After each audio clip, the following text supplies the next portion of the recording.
En France, la polémique semble déjà loin et dépassée. Il y a 100 jours maintenant que le pont de l'île de Ré est ouvert, même s'il ne sera officiellement inauguré que demain matin. Un succès incontestable, 7000 passages par jour en juillet et en août, 2 fois plus que lorsqu'il fallait emprunter le bac. Mais partisans et adversaires du pont ne sont pas pour autant réconciliés. Rémi Roche.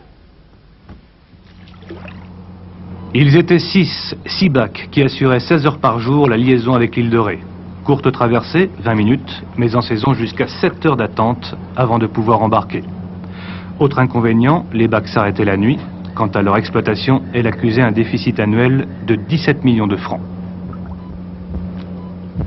Août 88, au plus fort de l'été, circulation parfaitement fluide au poste de péage du nouveau pont. Pourtant, les passages ont augmenté de 90% par rapport à la saison dernière. Nous ne sommes plus prisonniers, disent en souriant ceux qui habitent l'île toute l'année.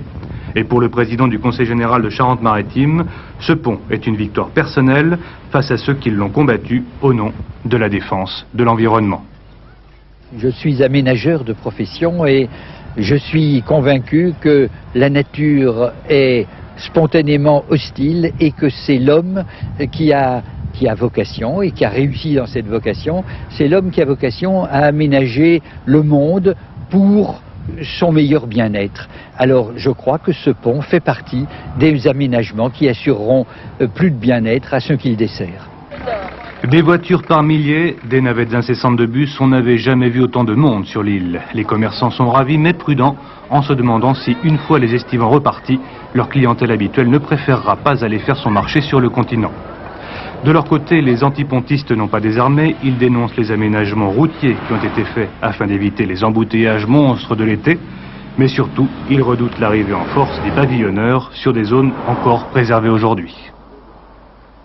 Actuellement, le marché immobilier est très porteur sur l'île de Ré et je doute qu'on prenne des mesures qui sont des mesures quand même drastiques et qui sont un peu douloureuses pour les propriétaires fonciers. Je doute qu'on prenne ces mesures à chaud. Je crois qu'il fallait les prendre à froid. Vous pensez que le pont est véritablement responsable de cela ? Non, absolument pas responsable. La politique de l'île de Ré a été menée depuis 1968-70 en vue d'une urbanisation massive. Mais le pont joue l'effet d'accélérateur.